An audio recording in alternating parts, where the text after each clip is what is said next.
Voilà, alors on y va. Je vous rappelle que la dernière fois, on s'était arrêté sur l'exemple de représentation des vecteurs vitesse et accélération sur une trajectoire en coordonnées cartésiennes.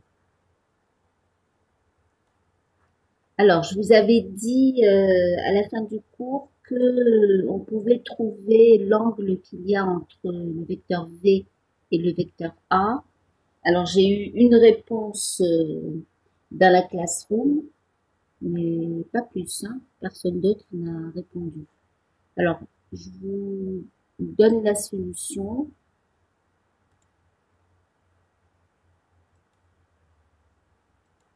Alors, voilà comment on fait pour trouver l'angle qu'il y a entre les deux vecteurs. Eh bien, on écrit le produit scalaire des deux vecteurs. Donc, module de A par module de V par le cosinus de l'angle qu'il y a entre les deux. Et de cette relation, je vais pouvoir sortir le cosinus de l'angle et après, je pourrai avoir l'angle. Donc, le cosinus de l'angle, ça sera le produit scalaire divisé par le produit des modules des vecteurs A et V. Alors, le produit scalaire, eh bien, il se calcule en faisant la somme des produits des composantes. D'accord? Alors, j'ai fait ça dans le cas, dans un cas général, mais ici, dans notre exercice, on avait juste AX et AY, hein, VX et VY. Donc, il suffisait il n'y a pas le troisième terme. Donc, c'était AX VX plus AY VY. Le module de A, eh bien, c'est la racine carrée de AX carré plus AY carré, c'est pas la composante AZ. Et le module de V, c'est la racine carrée de Vx carré plus Vy carré. C'est bon? Donc, le cosinus, c'était le produit scalaire, donc AX, Vx plus AY, Vy. Le module de A, eh bien, c'était cette expression-là. Le module de V, racine de Vx carré plus Vy carré. Et ça nous donnait un angle à peu près égal à 146 degrés. Voilà. Alors, on passe à la suite. Alors, on avait fini l'exercice. Alors, juste, je ne sais pas si on a fait ça, oui. Que le vecteur vitesse est toujours tangent à la trajectoire et le vecteur accélération orienté vers la concavité de la trajectoire, c'est-à-dire vers, quand vous avez dans une trajectoire, quand vous avez un creux, eh bien, le vecteur accélération, il est vers l'intérieur du creux, il sort jamais de la bosse. Alors, on avait vu ensuite un deuxième exemple qui était le mouvement d'un projectile et on en a profité pour voir que le signe du produit scalaire VA nous donnait la nature du mouvement. Donc, si le produit VA était négatif, le mouvement est retardé et si VA est positif, le mouvement est accéléré.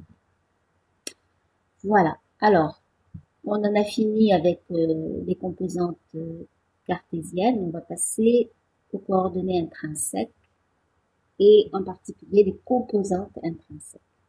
Alors, on va tout redéfinir. On va redéfinir la position, le déplacement, la vitesse, l'accélération dans un autre système de coordonnées.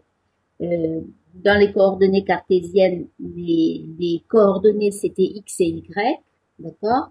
Donc, tous les vecteurs position, déplacement, vitesse, accélération avaient des composantes suivant les axes OX et OY.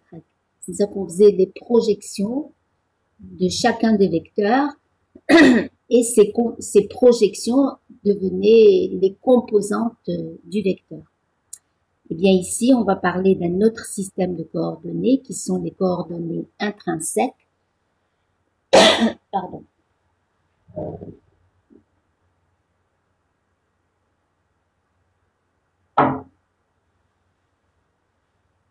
Alors, on va commencer par la position.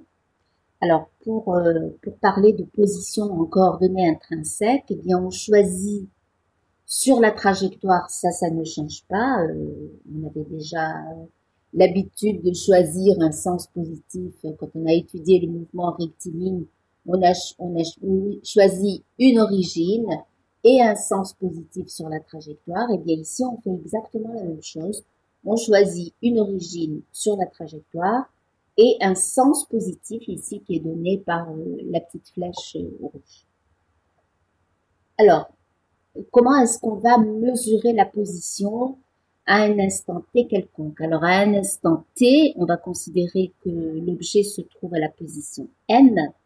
Eh bien, cette position, elle va être mesurée par quelque chose qui est appelé l'abscisse curviligne. Alors, l'abscisse curviligne, qu'est-ce que c'est? Eh bien, c'est tout le chemin qui est suivi sur la trajectoire par le mobile entre l'origine et le point N. D'accord? Alors, S, ça va être la longueur, la mesure algébrique de l'arc OM. Alors, quand je parle de mesure algébrique, ça implique qu'il va y avoir un signe. D'accord? Donc, S, l'abscisse curviligne de notre mobile sur sa trajectoire, c'est quelque chose qui pourra être aussi bien positif que négatif. Alors, comment savoir si c'est positif? Eh bien, si le point M se trouve du côté positif par rapport à l'origine, eh bien, on dira que l'abscisse curviligne est positive.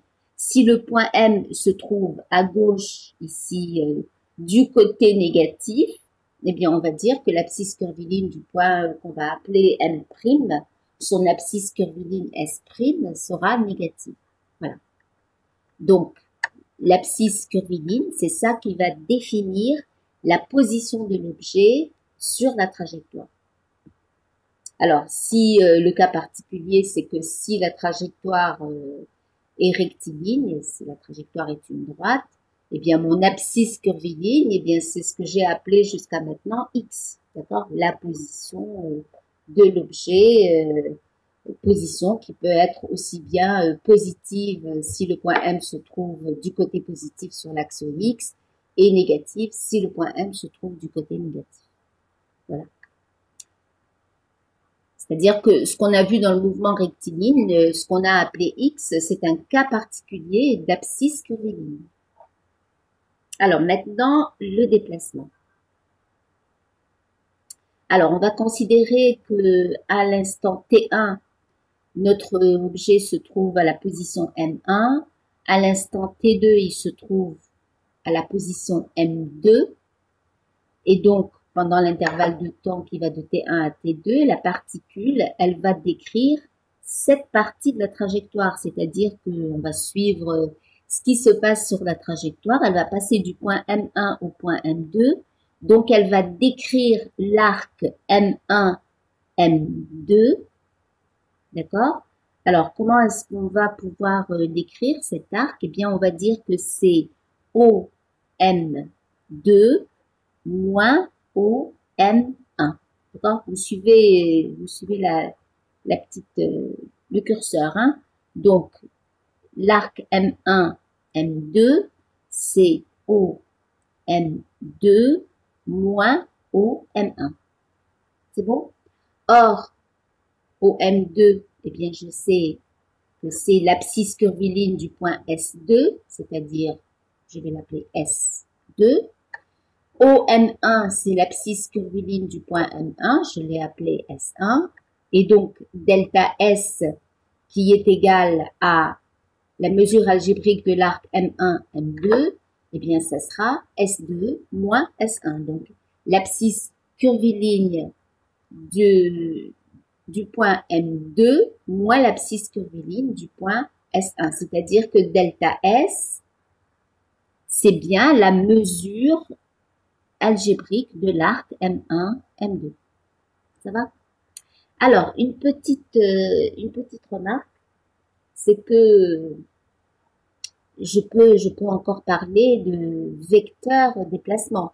Le vecteur déplacement, je vous rappelle qu'il va, si l'objet se trouve à une position M1 à l'instant T1 et à une position M2 à l'instant T2, le vecteur déplacement on ne cherche pas à savoir quel a été le chemin suivi entre ces deux positions. Le vecteur déplacement, il va du point M1 au point M2. D'accord? Donc, voici mon vecteur déplacement ici en bleu. Alors, ce qu'on peut remarquer, c'est que la longueur de ce vecteur déplacement, le module de ce vecteur déplacement, eh bien, il est différent du module de delta S. Le module de delta S, c'est cette longueur-là, d'accord? C'est la longueur de l'arc. Et le module du vecteur déplacement, c'est la longueur de ce vecteur. C'est le module de ce vecteur. Et vous voyez bien que les deux quantités ne sont pas égales. Alors, il y a une situation dans laquelle elles seront égales. Ce sera plus une approximation qu'une égalité stricte. C'est quand le delta S est petit, d'accord? C'est-à-dire quand l'intervalle de temps devient très petit, eh bien, mon delta S est tellement petit qu'il peut être confondu avec, si je mettais mon point M1, si je le mettais ici, vous pourrez essayer de le construire sur votre cahier, vous verriez que le vecteur M1, M2, on va l'appeler prime, M1, M2 prime, eh bien, ce vecteur va être porté par la trajectoire parce que l'intervalle de temps est tellement petit que le vecteur M1, M2, il sera presque porté par la trajectoire et à ce moment-là, cette inégalité n'est plus vraie, c'est-à-dire que dès que delta S est très petit, eh bien, le module de M1, M2 devient pratiquement égal à la variation de l'abscisse curviligne delta S, c'est-à-dire devient égal à la longueur de l'arc décrit sur la trajectoire. Voilà. Alors, on va passer à la vitesse. Donc, on a vu la position qui est donnée par une abscisse curviligne, le déplacement qui est donné de deux façons par la variation d'abscisse curviligne, mais qui continue à être définie comme on l'a fait depuis le début par un vecteur déplacement qui va de la position M1 à la position M2. D'accord?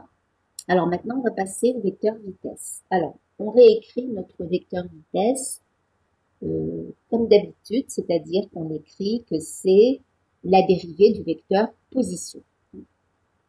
Voici mon vecteur vitesse.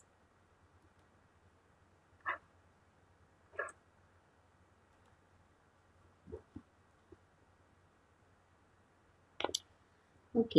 Alors, donc, le vecteur vitesse, c'est la dérivée du vecteur position.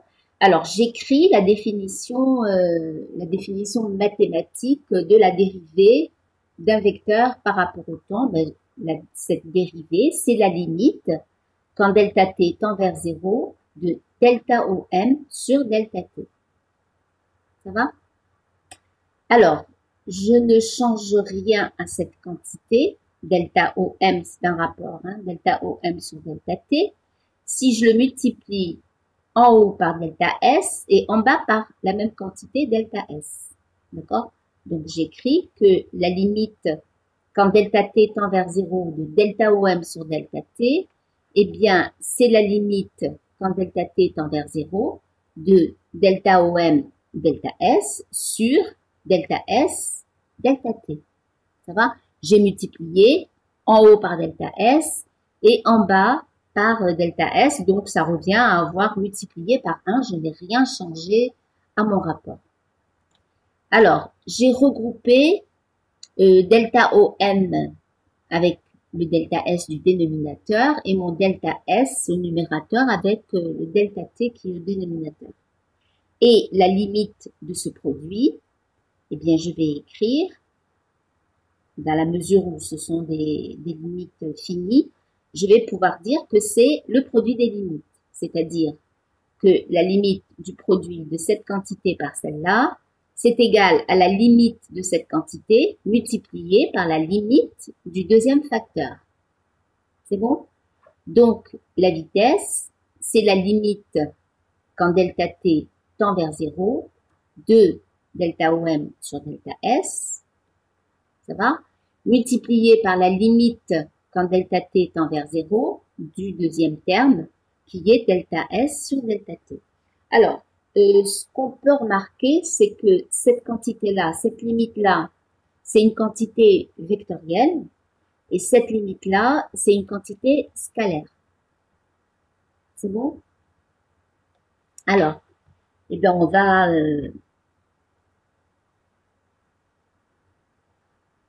c'est quoi ds?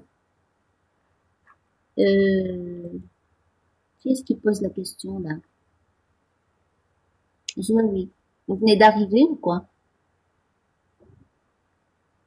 Je l'ai défini, ds. Hein?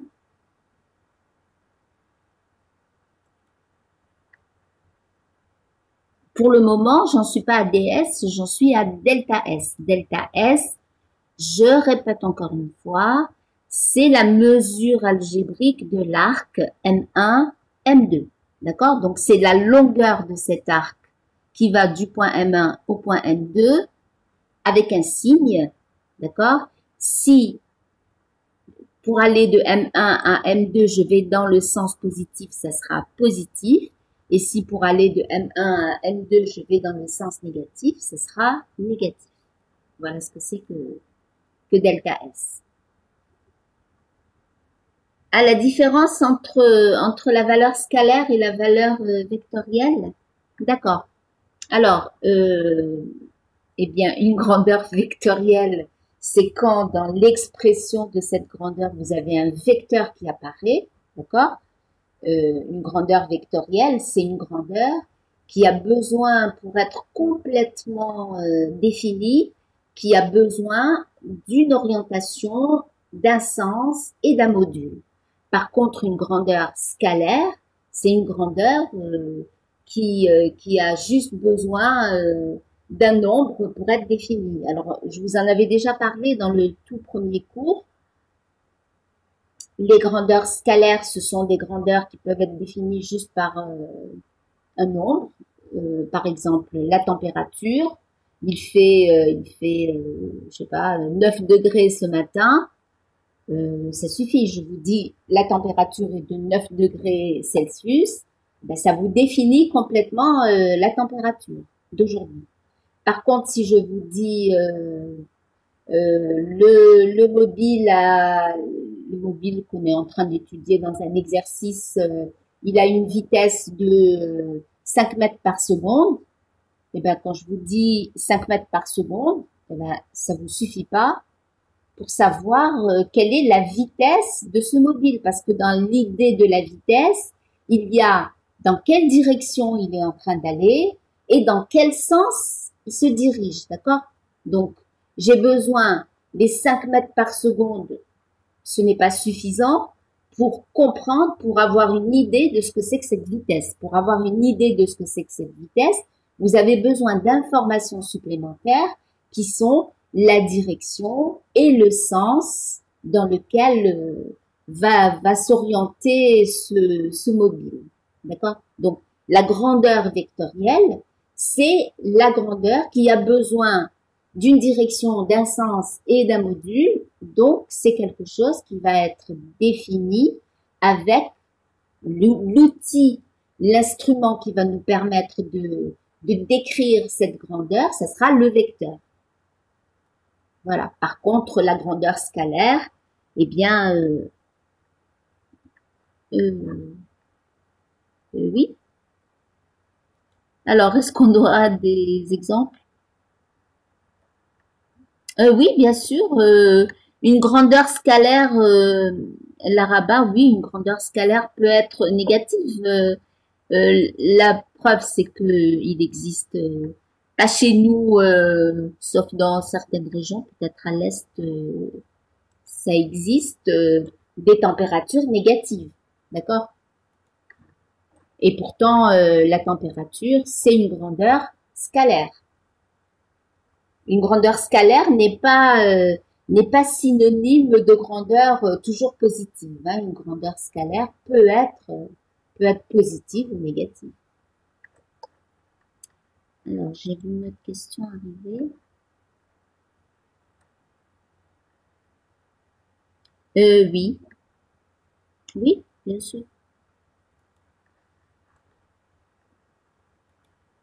Alors, donc, on va, euh, on va étudier, regarde, on va étudier les deux limites. Donc, j'ai la limite, cette limite qui est une grandeur vectorielle et cette limite qui est une grandeur scalaire. Donc, on va commencer par le premier terme qui se présente. C'est limite quand delta t tend vers 0 de delta OM sur delta S. Alors, qu'est-ce que c'est que cette limite? Bah déjà, quand delta t tend vers 0, eh bien delta S va tendre vers 0 aussi. D'accord? Ça, c'est assez facile à imaginer. Si, si vous prenez un intervalle de temps T1, T2, entre les deux, il va y avoir un delta S. Le mobile aura décrit une variation d'abscisse curviligne qui est delta S. Si vous réduisez votre intervalle de temps, vous réduisez le delta S. C'est-à-dire vous réduisez la partie de la trajectoire que va parcourir le mobile. Plus l'intervalle de temps est petit et moins la distance, en quelque sorte, la distance parcourue sur la trajectoire va être petite. Donc, si delta t tend vers 0, automatiquement, delta S va tendre vers 0. D'accord? Donc ça, c'est la première chose. On va écrire que cette limite-là, quand delta t tend vers 0, c'est la même chose que la limite quand delta S tend vers 0 de delta OM sur delta S. D'accord? Alors, qu'est-ce que c'est que cette limite? Eh bien, cette limite, dans la mesure où c'est la limite d'un vecteur, le résultat est obligatoirement un vecteur. Alors, qu'est-ce qu'il va avoir comme propriété ce vecteur? Il aura comme direction la tangente à la trajectoire. Alors, pourquoi la tangente à la trajectoire? Ça, c'est une situation qu'on a déjà vue. C'est que plus l'intervalle de temps est petit et plus je vais me rapprocher de l'orientation. Je vais vous remontrer. Alors, je sais pas si c'était là.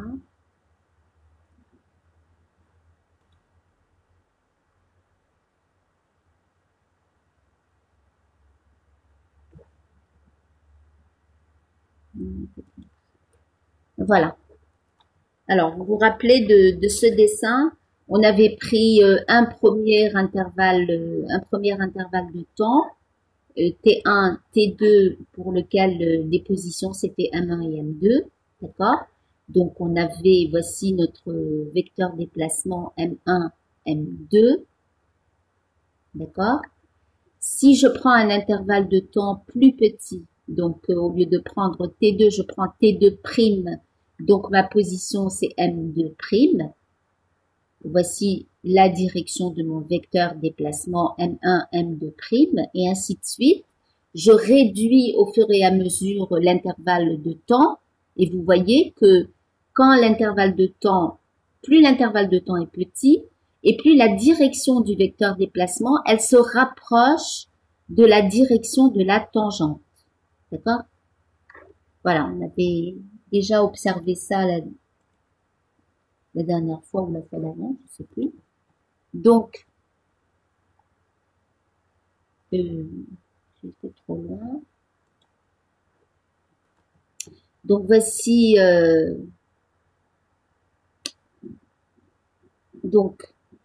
j'en reviens à ma limite quand delta t tend vers 0 de delta OM sur delta S. Donc, c'est un vecteur. Le résultat de cette limite, c'est un vecteur qui a pour direction la tangente à la trajectoire. Pourquoi? Parce que ce qui va donner la direction de ce vecteur, de la limite de ce vecteur, c'est forcément la limite de la direction du vecteur delta OM. Or, delta OM, quand vous faites tendre delta t vers 0, il va prendre la direction de la tangente. Donc, cette limite est un vecteur qui a pour direction la tangente à la trajectoire. Alors, pour sens, eh bien, le sens du mouvement. Pour module, alors pour module, eh bien, ça sera la limite quand delta S tend vers 0 du module, c'est ce que j'ai écrit ici, du module de delta OM sur delta S. Alors, pourquoi j'ai mis que c'était égal à 1? Parce que, juste avant, j'avais vu que ça c'est delta OM, hein, M1, M2, c'est delta OM. Le module de delta OM, on a vu qu'il était différent du module de delta S, sauf à l'exception des cas où delta S est petit. Eh bien, on est dans cette situation. On est dans le delta S est petit. Donc, ça veut dire que le module de delta OM, il est pratiquement égal au module de delta S parce que delta S est petit.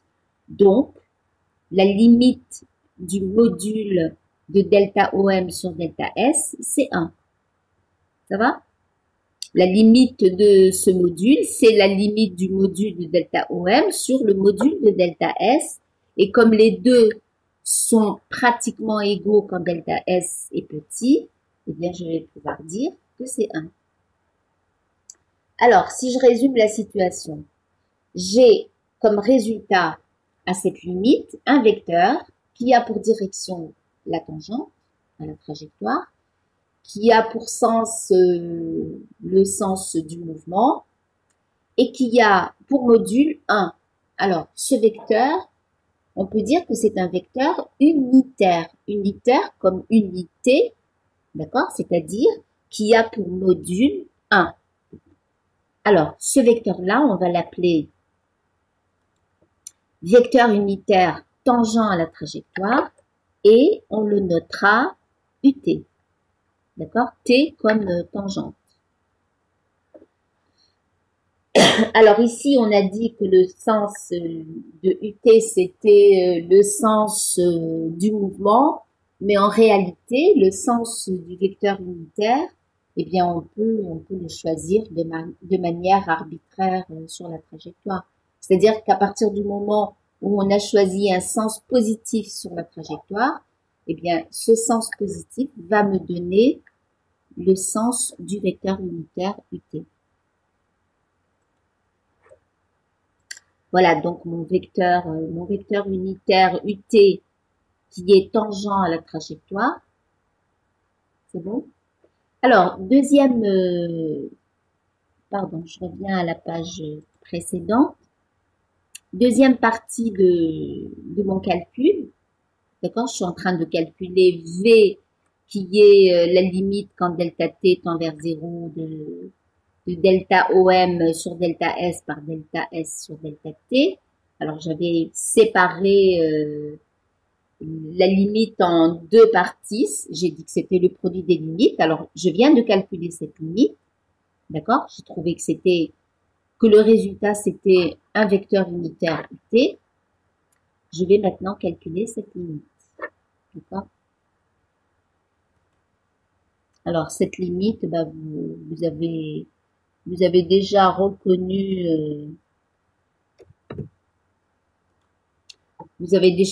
l'expression de la définition de la dérivée de l'abscisse curviligne par rapport au temps. D'accord? Quand delta t tend vers 0, la limite de delta S sur delta t, eh bien, c'est la dérivée de S par rapport au temps. C'est-à-dire que si je résume ce qu'on vient d'obtenir, on a obtenu la limite, le premier terme de la limite, c'était le vecteur UT. Le second terme, c'est la dérivée de S. Eh bien, ça veut dire que le vecteur vitesse, que j'écris comme étant la mesure algébrique du vecteur V multiplié par UT, eh bien, cette mesure algébrique, c'est ds sur dt. C'est-à-dire que V, c'est ds sur dt UT. Alors, le module de V, eh bien, ça sera le module de ds sur dt UT. D'accord? ds sur dt étant une grandeur algébrique qui peut être positive ou négative. Alors, voilà ce que ça donne sur une trajectoire. Eh bien, au point M, je définis le vecteur ut, qui a la direction de la tangente à la trajectoire, et le vecteur v, qui est porté par la direction de la tangente, va être porté par la même direction que le vecteur ut. Donc, j'ai v égale un certain nombre de fois le vecteur ut. D'accord? Maintenant, mon vecteur v, il aurait pu être orienté dans l'autre sens si l'objet se déplaçait vers la gauche. Eh bien, j'aurai le vecteur v égal à la mesure algébrique v multipliée par ut, et cette fois, la mesure algébrique, elle serait négative. Ça va? Dans le cadre du dessin que j'ai fait ici, la mesure algébrique de v est positive, hein, puisque v est dans le même sens que ut. Mais si v avait été dans le sens opposé à ut, on dirait que la mesure algébrique du vecteur vitesse est négative. Est-ce que ça va jusque-là?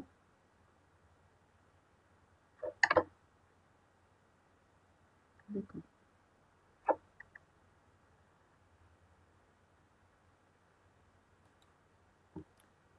Alors, le U représente quoi?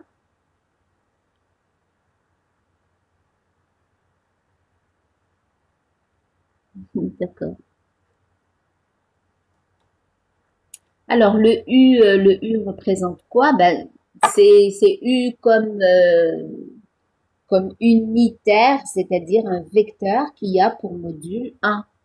D'accord? Oui, voilà. Alors, on va passer à l'accélération. Alors, l'accélération, le vecteur accélération instantanée, c'est la dérivée du vecteur vitesse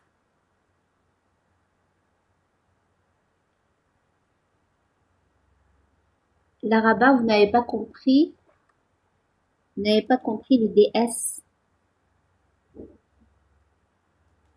Le DS, qu'est-ce que c'est? Ben, on a déjà vu ça quand on a fait la vitesse dans le mouvement rectiligne. On avait fait tendre, on avait calculé d'abord une vitesse moyenne.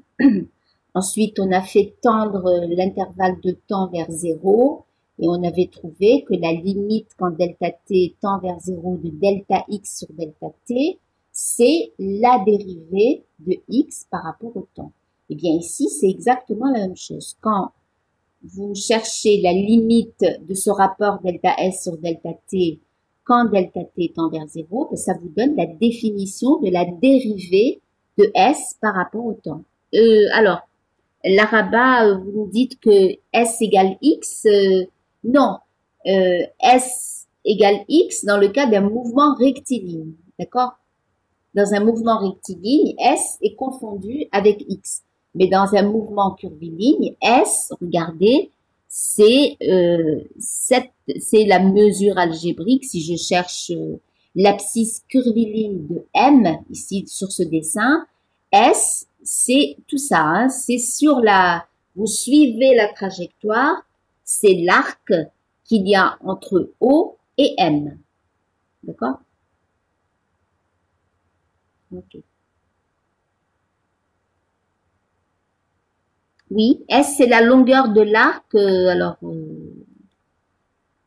Yanis demande est-ce que S c'est la longueur de l'arc?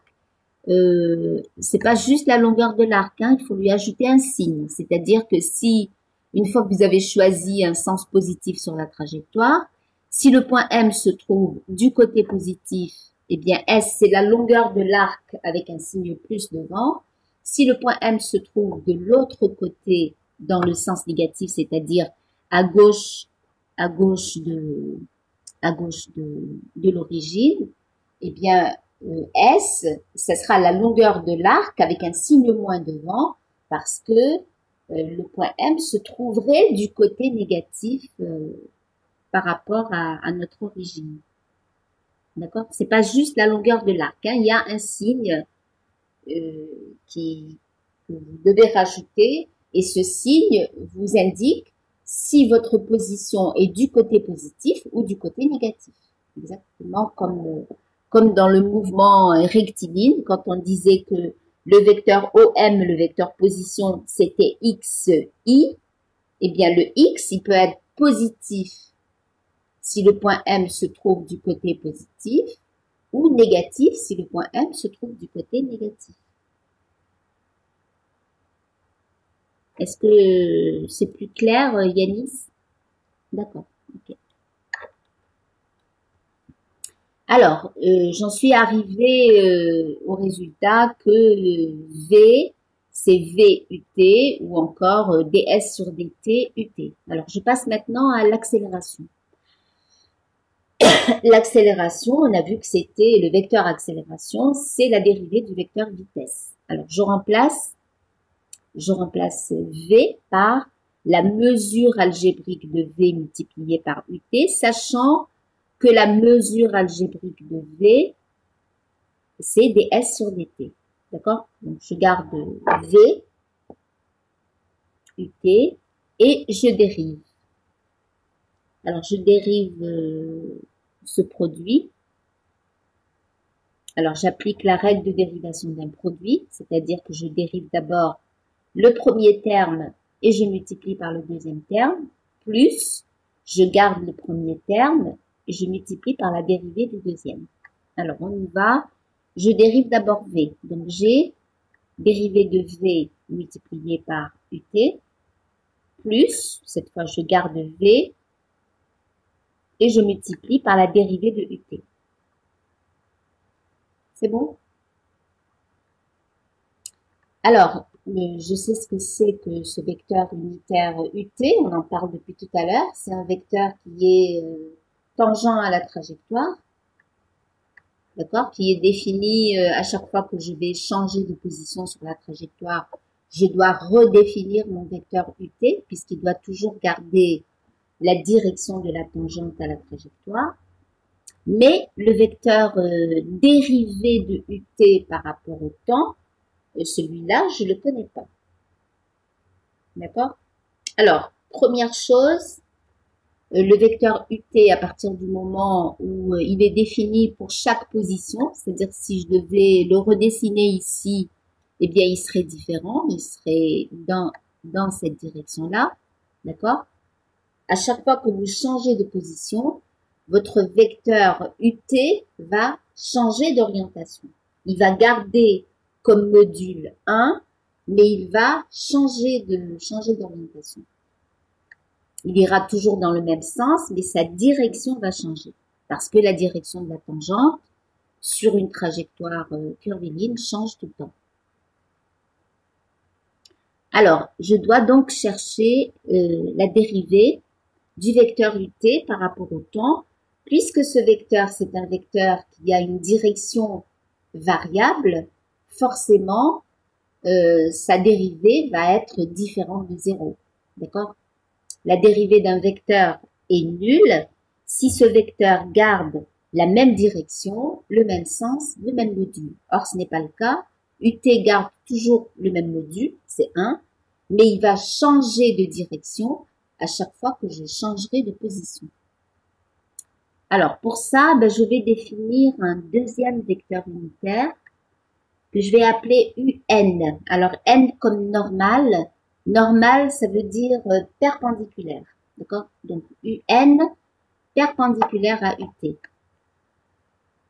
Alors, ce qu'il faut remarquer, c'est que les deux vecteurs I et J forment un repère fixe. Les vecteurs I et J, une fois que vous avez défini votre axe OX et votre axe OY, les deux vecteurs I et J, ils gardent toujours la même direction, le même sens, le même module. Alors, l'arabat, vous reposez toujours les mêmes questions. Hein. C'est ce que vous dites, ds sur dt égale dx sur dt, ce n'est vrai que pour un mouvement rectiligne. Ici, ce n'est pas un mouvement rectiligne.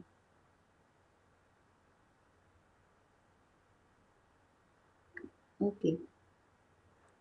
Alors, par contre, le repère qui est formé par les deux vecteurs UT et UN, ça va être un repère mobile, puisque chaque fois que je vais changer de position sur la trajectoire, la direction de UT va changer, la direction de UN va changer aussi.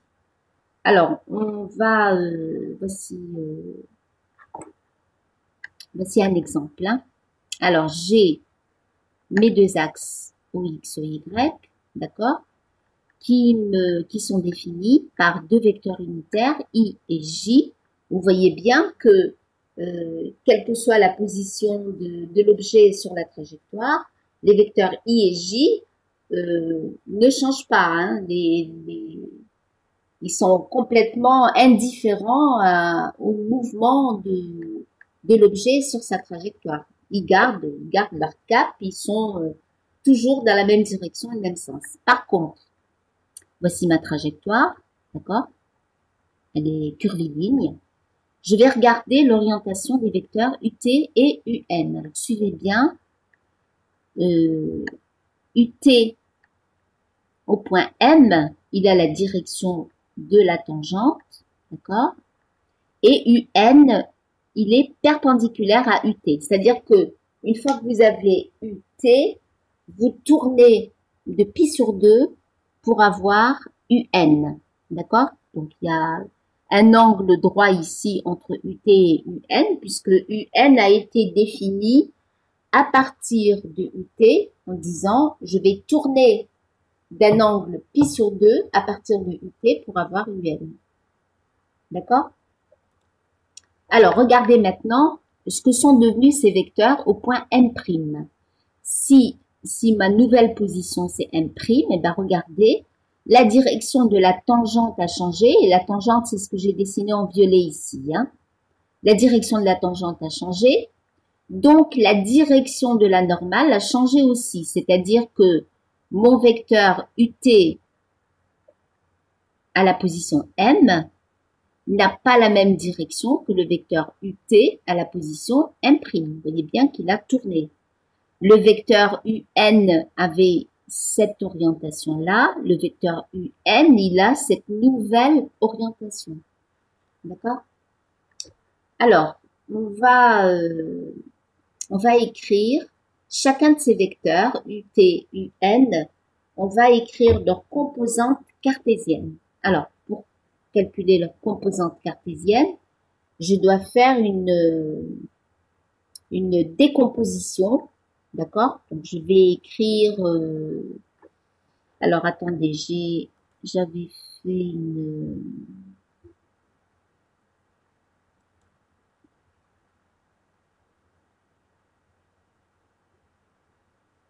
oui, une petite seconde.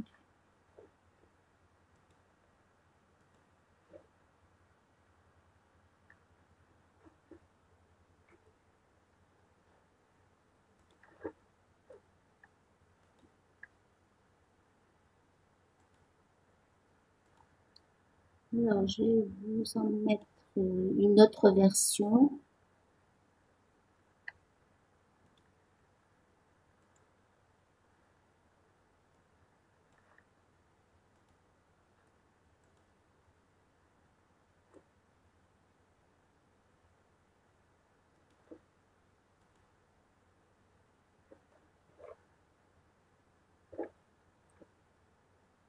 Je vais vous mettre une autre version où j'ai détaillé un petit peu plus les transformations.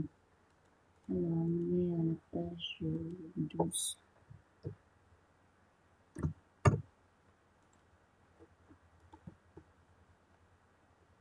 Et voilà.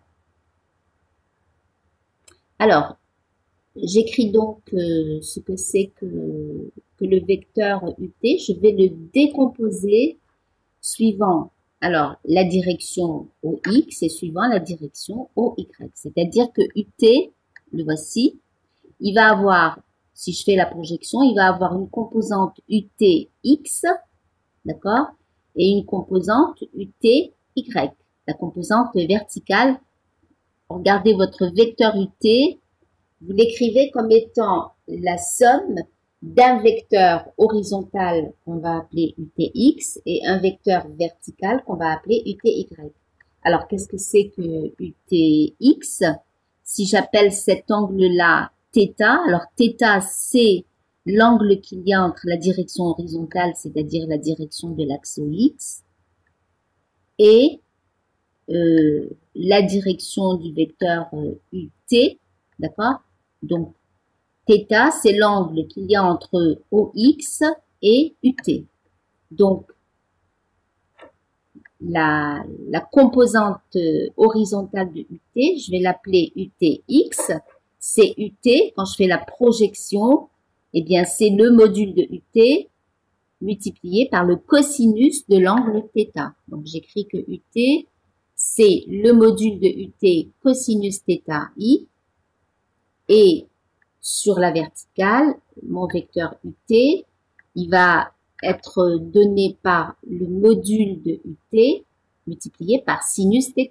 Puisque j'ai dans mon triangle rectangle où UT est l'hypoténuse, eh bien, UTX, c'est le côté adjacent, donc c'est UT cosinus θ, et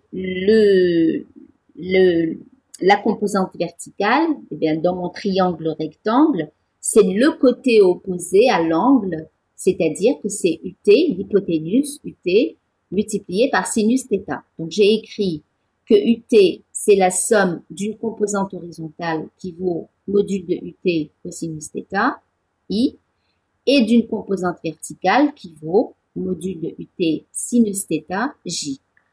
Puisque UT est un vecteur unitaire, et bien module de UT égale à 1. Donc j'ai UT égale à cosinus θi plus sinus θj. Ça va? Alors maintenant j'écris mon vecteur UN. Bien mon vecteur UN, il va être défini exactement de la même manière, puisque UN, pour obtenir UN à partir de UT, j'ai tourné de pi sur 2, c'est-à-dire que ma composante horizontale de UT, eh bien, de UN, eh bien, ça sera UN cosinus θ plus pi sur 2 I, et la composante verticale, ça sera module de UN sinus de θ plus pi sur 2 J. Alors, vous faites les transformations. Cosinus de θ plus pi sur 2, c'est moins sinus θ. Et sinus de θ plus pi sur 2, c'est cosinus θ. Donc, UN, c'est moins sinus θi plus cosinus θj. Voilà les deux vecteurs unitaires UT et UN qui s'écrivent en fonction des vecteurs unitaires I et J, puisque j'ai décomposé mon vecteur UT suivant OX, OY, j'ai décomposé UN suivant OX, OY, et donc j'obtiens pour chacun de ces vecteurs deux composantes cartésiennes, d'accord? Puisque j'ai écrit ça avec les vecteurs I et J. Alors V égale, alors Mélissa, V égale dx sur dt plus dy sur dt dans un mouvement curviligne. Alors, non, c'est faux ce que vous avez écrit, parce que c'est dx sur dt multiplié par le vecteur unitaire i. Alors, v est un vecteur, dx sur dt vecteur i, plus dy sur dt vecteur j. D'accord?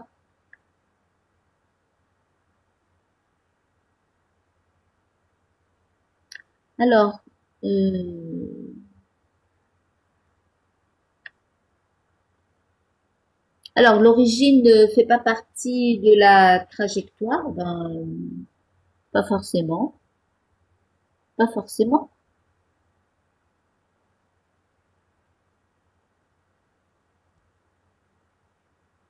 Alors, je vais vous montrer un exemple d'origine qui ne fait pas partie de la trajectoire. La dernière fois, ça ne vous a pas choqué.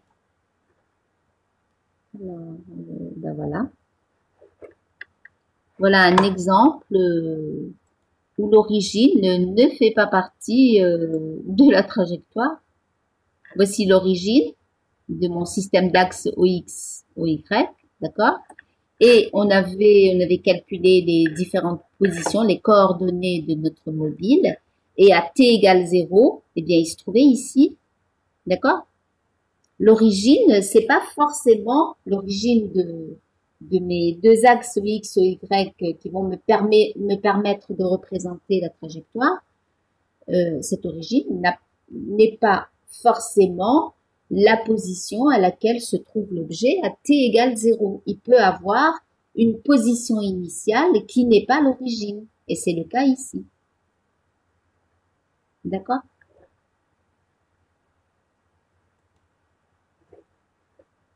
Ok. Alors, j'en reviens à mes deux vecteurs unitaires. Alors, je vous rappelle mon point de départ. Hein.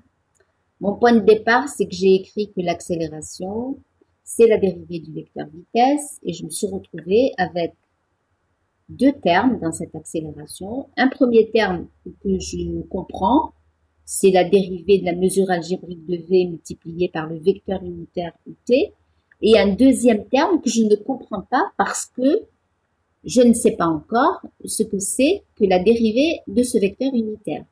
Tout ce que je sais, c'est que cette dérivée n'est pas nulle parce que le vecteur ut, à chaque fois que je change de position, va changer d'orientation. D'accord? Donc c'est un vecteur. Je ne peux pas dire que ce soit un vecteur constant puisqu'il change de direction, même si son module reste toujours égal à 1. Alors, ensuite, eh bien, j'ai introduit un deuxième vecteur unitaire, UN, qui est perpendiculaire à UT, et j'ai écrit les deux vecteurs UT et UN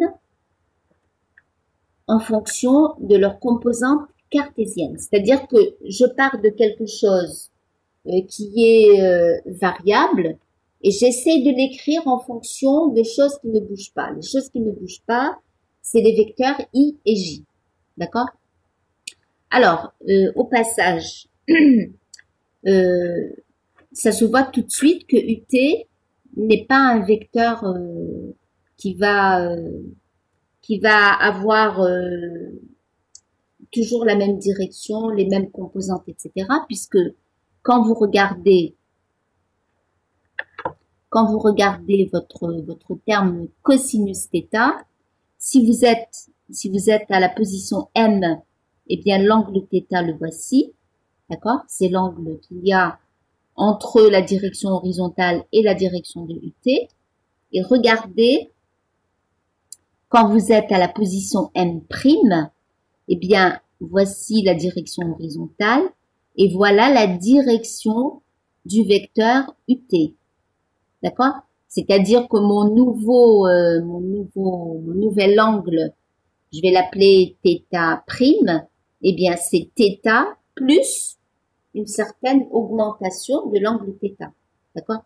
À chaque fois que vous tournez sur la trajectoire, eh bien votre angle θ va prendre une nouvelle valeur, donc c'est un angle variable. Donc on voit bien que cette composante horizontale va changer, elle va dépendre du temps, et cette composante verticale va changer aussi, elle va dépendre du temps. C'est bon? Alors, j'ai vu passer la question pourquoi on rajoute pi sur 2. Eh bien parce que le vecteur UN, il est perpendiculaire à UT. Et donc quand vous cherchez les composantes du vecteur UT, vous allez UN, vous allez dire que c'est le module de UN par le cosinus de l'angle. Alors, ce sera pas θ, ça sera l'angle qu'il y a entre le vecteur UN et la direction horizontale. D'accord? Donc, cet angle, ça sera θ plus pi sur 2. Est-ce que vous avez compris, je ne sais pas qui est-ce qui avait posé la question. Rimed Eddin, vous avez compris pourquoi le pi sur 2? C'est bon? D'accord. Bon, et ben, maintenant qu'on a nos deux vecteurs UT et UN, eh bien, je vais dériver mon vecteur UT. Je vous rappelle que c'était le terme dans mon vecteur accélération que je ne comprenais pas et je suis en train de chercher à écrire la dérivée du vecteur UT, la dérivée du vecteur UT par rapport au temps. Alors, euh, la dérivée du vecteur UT, donc je prends mon vecteur UT et je dérive chacune des composantes. D'accord? Donc, première composante, c'est cosinus θ i. Donc, ça sera la dérivée par rapport au temps de cosinus θ. Alors, la dérivée de cosinus θ par rapport à θ, c'est moins sinus θ. Et je multiplie cette dérivée par dθ sur dt, qui est la dérivée de θ par rapport au temps. Je vous rappelle que θ dépend du temps. Donc, le cosinus θ, c'est une fonction de fonction. Donc, je cherche la dérivée de cosinus θ par rapport à θ et je multiplie par la dérivée de θ par rapport au temps puisque θ dépend du temps. Donc, voici la dérivée de cosinus, c'est moins sinus, dθ sur dt i. La dérivée de sinus θ par rapport au temps, c'est la dérivée de sinus θ par rapport à θ multiplié par la dérivée de θ par rapport au temps. Donc, ça me donne cosinus θ, dérivée de θ par rapport au temps. Alors, ce qu'on peut remarquer, c'est que si vous mettez dθ en facteur, eh bien, vous retrouvez moins sinus θ i plus cosinus θj, c'est-à-dire mon vecteur un que j'ai défini tout à l'heure. C'est-à-dire que la dérivée de ut, eh bien, c'est la dérivée de θ multipliée par le vecteur unitaire un que je viens d'introduire. Autrement dit, ce vecteur-là, dut sur dt, il va avoir la direction du vecteur un. Alors, va avoir la direction du vecteur un, mais il aura comme mesure algébrique dθ sur dt. D'accord? Alors, je réécris donc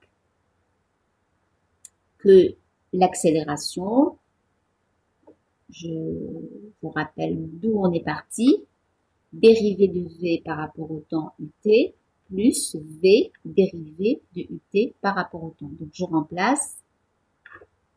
Le premier terme ne change pas. Le deuxième terme devient V multiplié par dut sur dt, c'est-à-dire dθ sur dt un. C'est bon? Alors, ça ne me parle pas trop, ce terme dθ sur dt. Il va falloir qu'on essaie de l'écrire en fonction de choses qu'on connaît. D'accord? Alors, qu'est-ce que c'est que dθ sur dt? Eh bien, je vais faire la même chose que tout à l'heure quand j'avais multiplié et divisé par delta S. Ici, je vais multiplier et diviser par ds. Donc, j'ai dérivée de θ par rapport à t, c'est la dérivée de θ par rapport à S multipliée par la dérivée de S par rapport à t. D'accord? Et ça revient à avoir multiplié en haut et en bas par ds. Hein. Je n'ai rien changé à dθ sur dt. Sauf que ça fait apparaître le terme ds sur dt qui est la mesure algébrique de la vitesse. Donc j'ai ce terme-là dθ sur dt qui est égal à dθ sur ds multiplié par v. J'écris v dθ sur ds.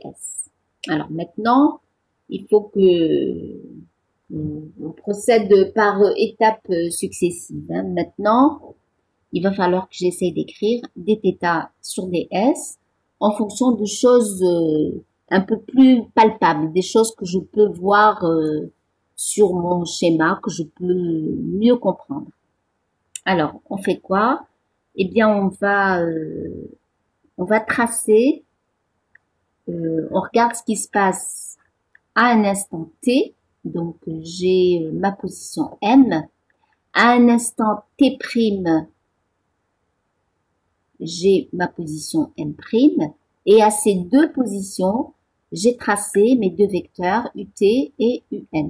Donc j'ai ut, un à la position m et ut, un à la position m'. D'accord? Alors, si je prolonge les directions des vecteurs un, eh bien, je me rends compte qu'ils se coupent en un point C. Alors, ce point C, il est particulier. C'est ce qu'on appelle le centre de courbure. Alors, si cet angle est petit, eh bien, on va pouvoir assimiler cette partie de la trajectoire, c'est-à-dire l'arc n', la mesure algébrique de l'arc n', si delta θ, si dθ est petit, c'est-à-dire si l'intervalle de temps est petit, le point m' sera très proche du point M. À ce moment-là, l'angle ici va être très petit. Eh bien, si cet angle est petit, on va pouvoir dire que n', cet arc qui est sur une trajectoire qui est curviligne mais qui a une forme quelconque, je vais dire que je peux dire que c'est la même chose qu'un arc de cercle qui aurait pour centre C, d'accord, et qui aurait pour angle dθ.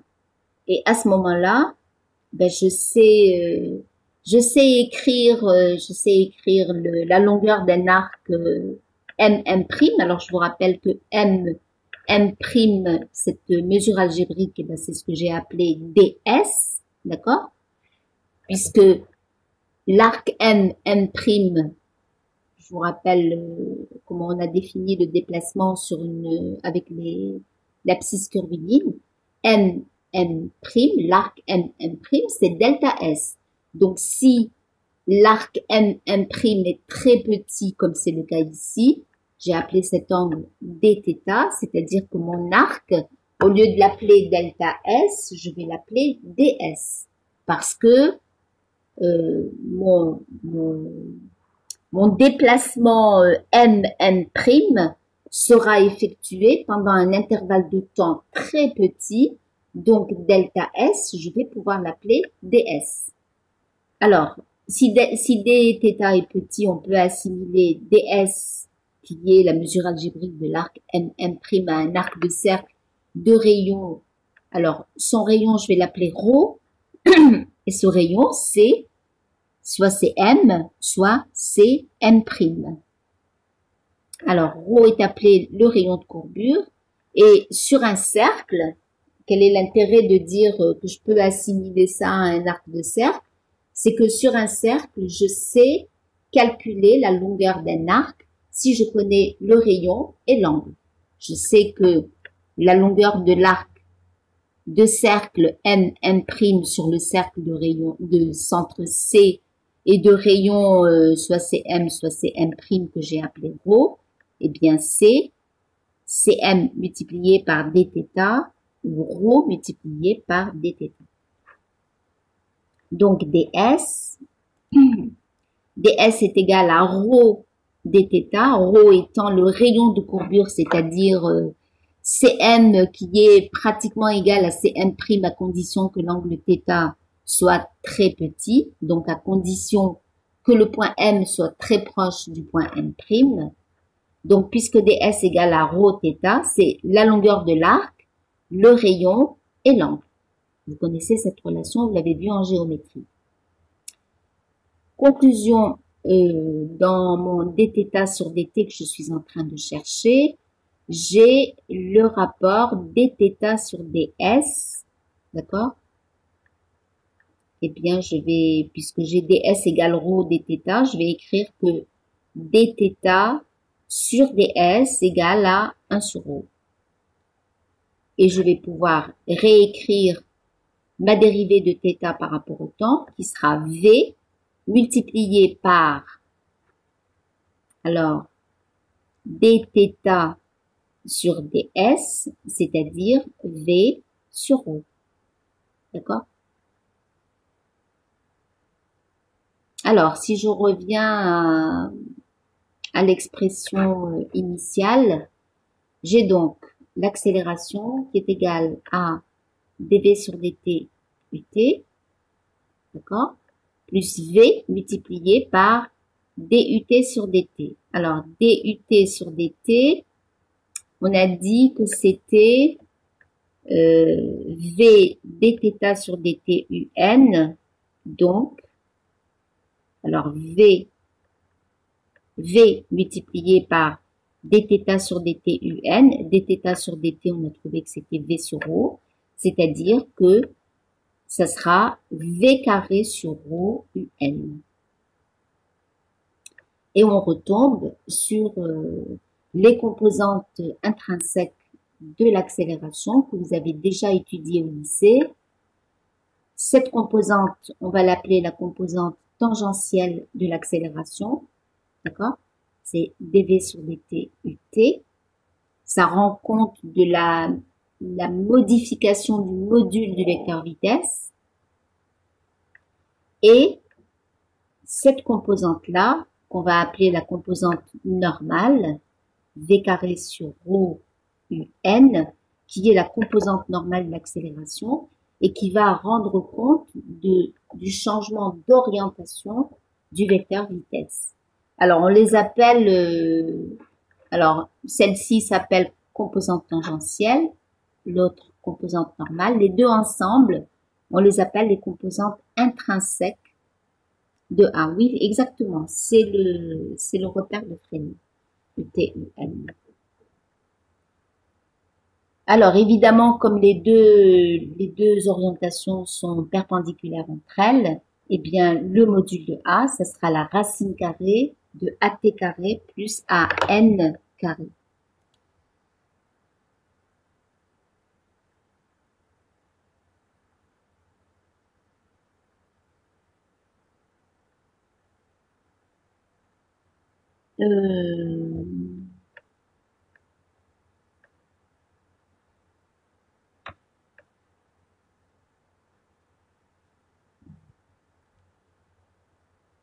Alors, Laraba, vous n'avez pas compris comment calculer Vn et pas Vt. Je comprends pas votre question. On n'a pas calculé. Ah, d'accord. Vous voulez savoir pourquoi on n'a pas calculé la composante normale de la vitesse? Ben, c'est parce qu'il n'y en a pas. D'accord? La vitesse, vous avez bien vu dans notre calcul que la vitesse, elle a l'orientation de la tangente. D'accord? On avait déjà vu ça quand on a fait les coordonnées cartésiennes. La vitesse a toujours la direction de la tangente à la trajectoire. Donc la vitesse n'a pas de composante suivant l'orientation normale. Non, on peut pas la calculer. Il n'y a pas de composante. Vn. C'était ça votre question ou pas? Comment calculer Vn? Ben non, on ne peut pas calculer Vn puisque Vn n'existe pas. Le vecteur vitesse est entièrement porté par la direction de la tangente. Donc, il n'a pas de composante normale. Ce qui n'est pas le cas du vecteur. Oui, exactement. Vous pouvez dire que V, c'est uniquement V tangentiel, oui. Il n'y a pas de composante normale pour la vitesse. Par contre, pour l'accélération, il peut y avoir deux composantes. Alors, dans le mouvement, vous avez déjà étudié ça dans le mouvement circulaire. Dans le mouvement circulaire, ce qu'il y a de particulier, c'est que le rayon de courbure est constant, c'est le rayon du cercle. Donc, dans le mouvement circulaire, on trouve dv sur dt ut plus v carré sur r un. D'accord? Donc, accélération tangentielle, c'est dv sur dt. Accélération normale, c'est v carré sur r. C'est ça que vous avez étudié. Vous l'avez fait que pour le mouvement circulaire, mais c'est vrai pour un mouvement curviligne quelconque. Alors, juste une petite remarque pour finir, c'est que le rayon de courbure, il se définit localement. C'est-à-dire que pour une trajectoire curviligne qui a une forme quelconque comme ici, eh ben, le rayon de courbure, il n'est pas le même partout. C'est-à-dire qu'il va se définir pour une petite partie de la trajectoire. Et je vous rappelle comment on a défini le rayon de courbure. On a dit que c'était le rayon du cercle auquel on assimile, je vais revenir voilà. On avait dit que on prenait deux points M et M' suffisamment proches l'un de l'autre pour que cet angle soit tellement petit qu'on peut considérer que M' est un arc de cercle. D'accord? Donc, ça veut dire qu'il faut absolument que les deux points qui nous permettent de tracer la direction des normales à la trajectoire soient très proches l'un de l'autre. D'accord? Donc, on trace pour avoir le rayon de courbure, comment le construire, si vous voulez, d'un point de vue géométrique. Eh bien, on prend deux points, M et M', on trace les tangentes, les normales, le point d'intersection des deux normales me donne le centre du cercle qui va avoir avec la trajectoire juste sur cette partie-là, qui va avoir une partie commune avec la trajectoire. Et la partie commune avec la trajectoire, c'est juste ce qui se trouve entre ces deux rayons. Et dès que vous dépassez cette région-là, vous voyez bien que la trajectoire, elle n'a plus rien à voir avec ce cercle que j'ai dessiné en pointillé. D'accord? Donc, le rayon de courbure, il est valable quand je dis que j'ai construit le rayon de courbure ici, donc c'est le rayon du cercle de centre C de rayon ρ, eh bien, ce rayon de courbure, il sera valable juste pour cette petite partie de la trajectoire. Si je veux avoir sur une autre partie de la trajectoire, alors je l'ai fait à d'autres endroits, eh bien, c'est pareil, je prends deux points très proches l'un de l'autre, je trace les tangentes, les normales, le point d'intersection des deux normales, eh bien, ça sera le centre de mon cercle, et ça me donne le rayon de courbure qui sera le centre de ce cercle. Mais attention, le rayon de courbure R'P', il ne sera valable que sur la partie où ce cercle en rouge est commun à une partie commune avec la trajectoire. Vous voyez bien que dès que je dépasse un petit peu cet intervalle-là, eh bien, ma trajectoire prend, elle se décolle de ce cercle, donc elle a un autre rayon de courbure. D'accord? Alors, ce que vous pouvez remarquer avec ces trois constructions, c'est que la courbure est grande, c'est-à-dire plus ça va être pointu et plus le rayon de courbure va être petit, et plus ça va être plat, et plus le rayon de courbure va être grand. D'accord? Alors, à la limite, si vous avez une trajectoire qui est rectiligne, eh bien, le rayon de courbure, il sera infini. D'accord? Puisque plus la courbure, plus la trajectoire se rapproche du plat et plus le rayon de courbure est grand, plus elle est pointue et plus le rayon de courbure est faible, eh bien ça veut dire que à la limite, pour une trajectoire rectiligne, eh bien vous allez avoir un rayon de courbure qui sera infini. Alors, vous n'avez pas compris, je vais essayer.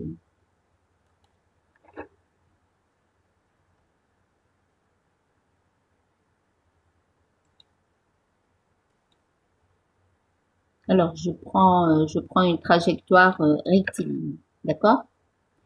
Je vais prendre deux points M et M', d'accord? Et j'applique la même recette. Oui, c'est ce que je suis en train de vous expliquer, Doudou.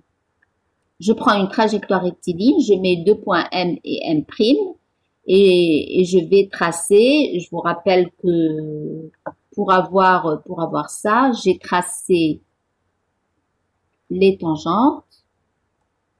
Voici la première tangente, ça m'a donné la normale. Je trace une deuxième tangente ici, ça m'a donné cette normale. Et le point d'intersection, c'était le centre de ce cercle que j'ai tracé et qui va vous donner le rayon de courbure. D'accord?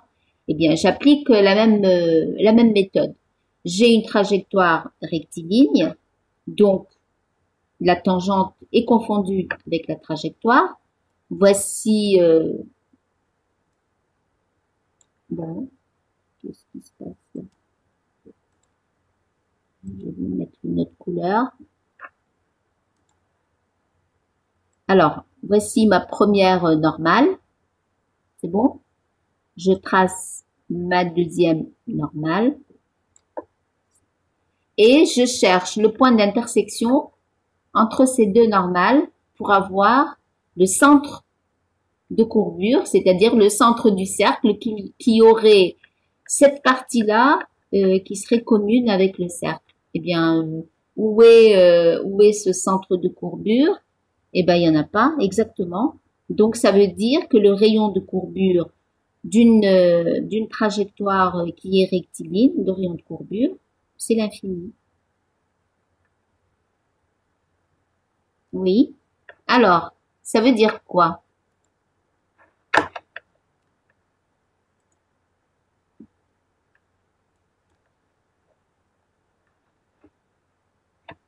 Alors, je ne vais plus à noter.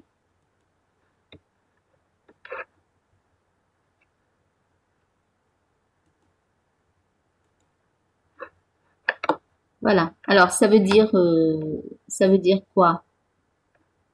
Eh bien, ça veut dire, je reviens à l'expression de mon accélération. Une seconde, hein. J'ai pas le temps de lire vos questions au fur et à mesure. Alors, ça veut dire que pour le mouvement rectiligne, puisque le rayon de courbure est infini, eh bien, ça veut dire que pour un mouvement rectiligne, il ne peut pas y avoir d'accélération normale. C'est d'accord ou pas? Pour le mouvement rectiligne, la seule composante qui existe, c'est la composante tangentielle, puisque le vecteur ut est porté par la trajectoire, d'accord? Et que, on vient de voir que le rayon de courbure d'une trajectoire rectiligne, c'est l'infini, donc v carré sur l'infini, ça sera 0. Donc, il ne peut y avoir qu'une composante tangentielle, il ne peut pas y avoir de composante normale pour un mouvement rectiligne. C'est bon? Alors, est-ce qu'il y avait d'autres questions?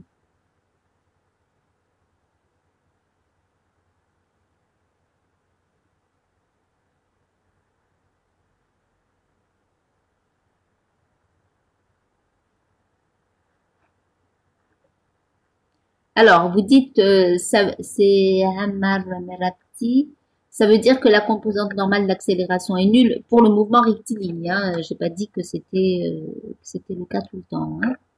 D'accord? Voilà. Alors, c'est fini pour la cinématique, le chapitre cinématique. Alors, on va commencer quand même le chapitre dynamique. Alors, je reviens tout de suite. Hein.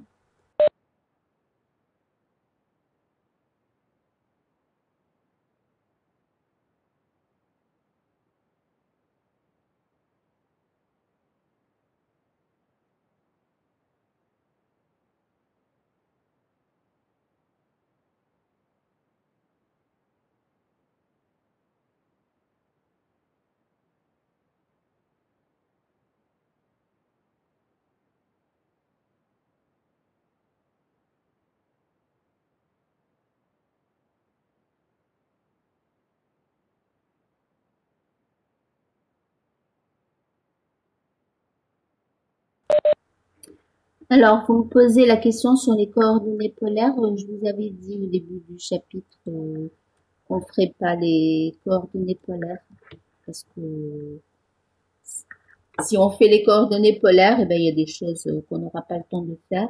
Donc, on est obligé de sacrifier quelque chose. Cette année, on a décidé de sacrifier les coordonnées polaires.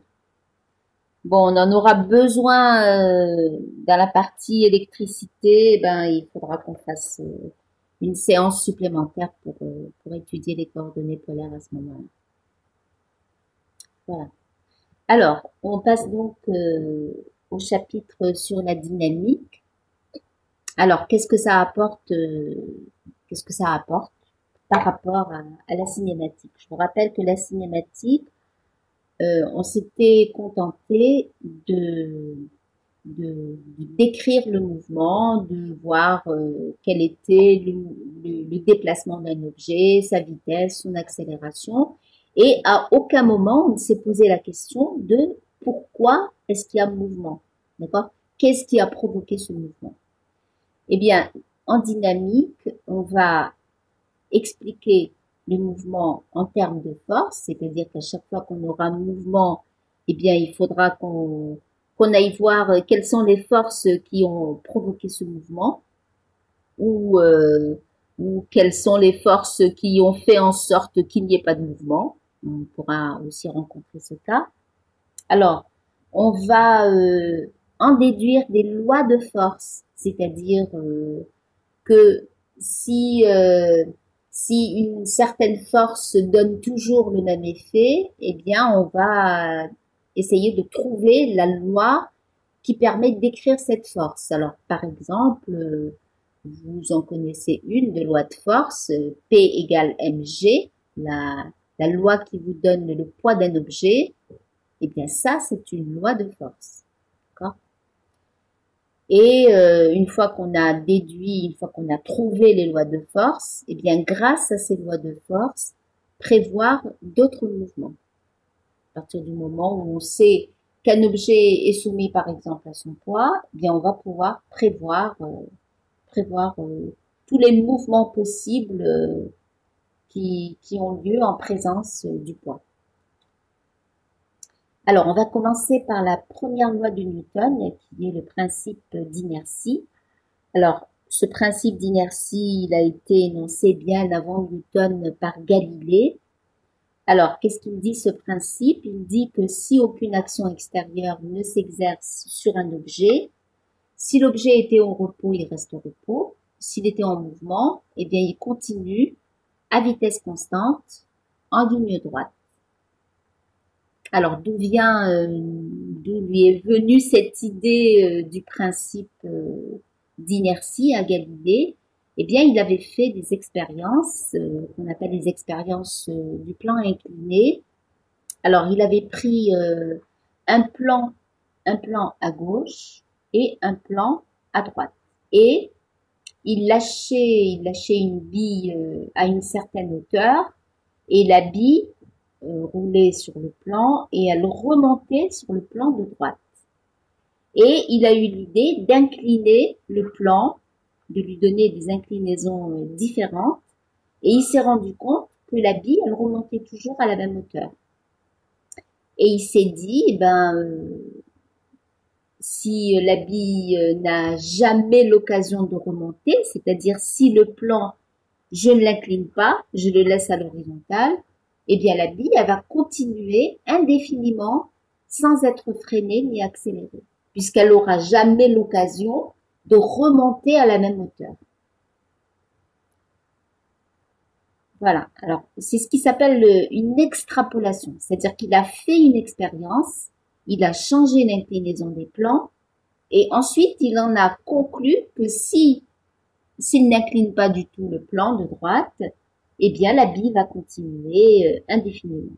Alors, il y a quand même un problème dans cette extrapolation, dans cette conclusion, c'est que en réalité, la bille, elle est freinée par les frottements. Elle va jamais continuer indéfiniment sans être ni accélérée ni freinée.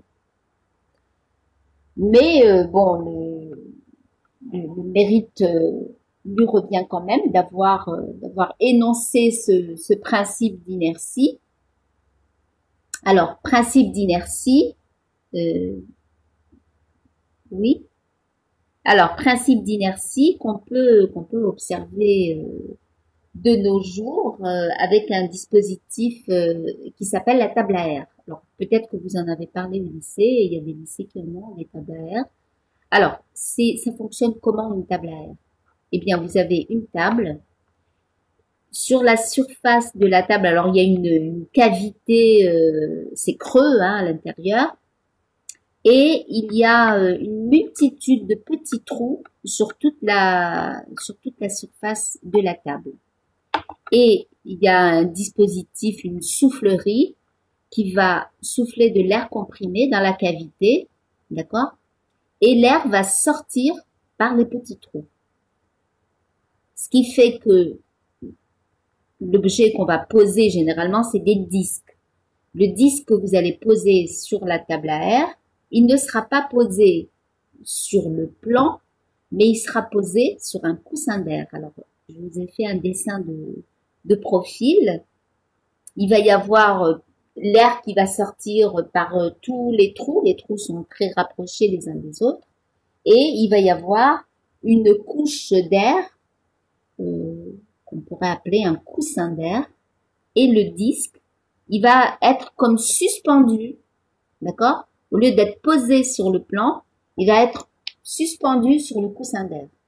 Et à ce moment-là, eh bien, les frottements, ils sont très, très réduits, très fortement réduits.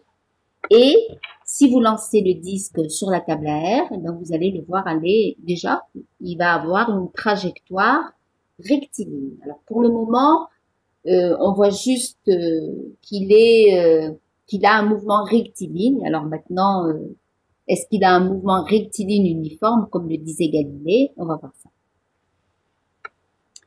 Voilà. Alors, ça c'est le dispositif. Une vue de profil du dispositif. Donc, notre disque qui se déplace sur un coussin d'air.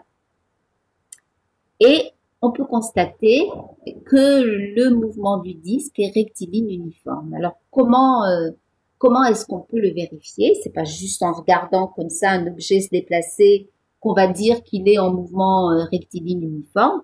Rectiligne, ça, on peut le voir, mais uniforme, qu'il se déplace à vitesse constante, ça, il faut le mettre en évidence. D'accord? Alors, comment est-ce qu'on peut le mettre en évidence? Eh bien, on fait ce qu'on appelle une photographie stroboscopique. Alors, c'est une photo qui est faite dans le noir, c'est-à-dire qu'on éteint les lumières, on tire bien les rideaux, on fait ça dans le noir, et on éclaire le disque avec une lumière intermittente, un flash à éclairs multiples. Alors, c'est fait avec un stroboscope. Alors, le stroboscope, c'est un dispositif qui vous donne un éclair, des éclairs à un rythme périodique. C'est-à-dire que vous pouvez régler, par exemple, dire je veux un flash tous les dixièmes de seconde. Et tous les dixièmes de seconde, votre disque va être éclairé. D'accord? Donc, quand vous regardez votre disque, eh bien, vous allez le voir uniquement quand il est éclairé. Alors, quand vous le regardez, c'est comme si vous le voyiez sauter d'une position à l'autre, parce que entre deux éclairs, on le voit pas. Donc, c'est comme s'il était absent pour vos yeux. Donc, vous ne le verrez que pendant la durée de l'éclair. Et donc, vous allez le voir comme ça, sauter d'une position à l'autre, et on voit bien que ce sont des positions équidistantes, les intervalles de temps étant égaux, les positions étant équidistantes, eh bien on peut dire que la vitesse est constante. Alors, on peut aussi faire une photo avec une photographie stroboscopique, c'est-à-dire qu'on va avoir sur la même photo toutes les positions successives du disque, par exemple tous les dixièmes de seconde ou tous les cinquantièmes de seconde, etc. Alors, si ça vous amuse, j'ai trouvé qu'il y avait des applications sur vos téléphones pour avoir un stroboscope. Si vous avez envie de voir comment fonctionne un stroboscope, ben, il y a plein d'applications. Vous allez dans Google Play ou Play Store et vous téléchargez un stroboscope et vous pourrez faire des expériences chez vous. Alors dans le noir, la nuit, vous éteignez la lumière, vous fermez bien les volets et vous pouvez vous amuser à voir des phénomènes avec un stroboscope. Voilà. Alors, mais de rien. Alors voilà ce qu'on voit sur la photo. On voit les positions successives du disque. On voit que toutes les positions sont alignées sur une ligne droite et on voit qu'elles sont toutes équidistantes, c'est-à-dire que les déplacements sont égaux pour des intervalles de temps égaux. Les déplacements sont égaux, donc c'est bien un mouvement rectiligne uniforme. Alors on dit que le disque sur la table à air est libre. On dit que c'est, je vais vous libérer. On dit que c'est une particule libre, c'est-à-dire qu'aucune action ne modifie son mouvement. Voilà, vous pouvez y aller.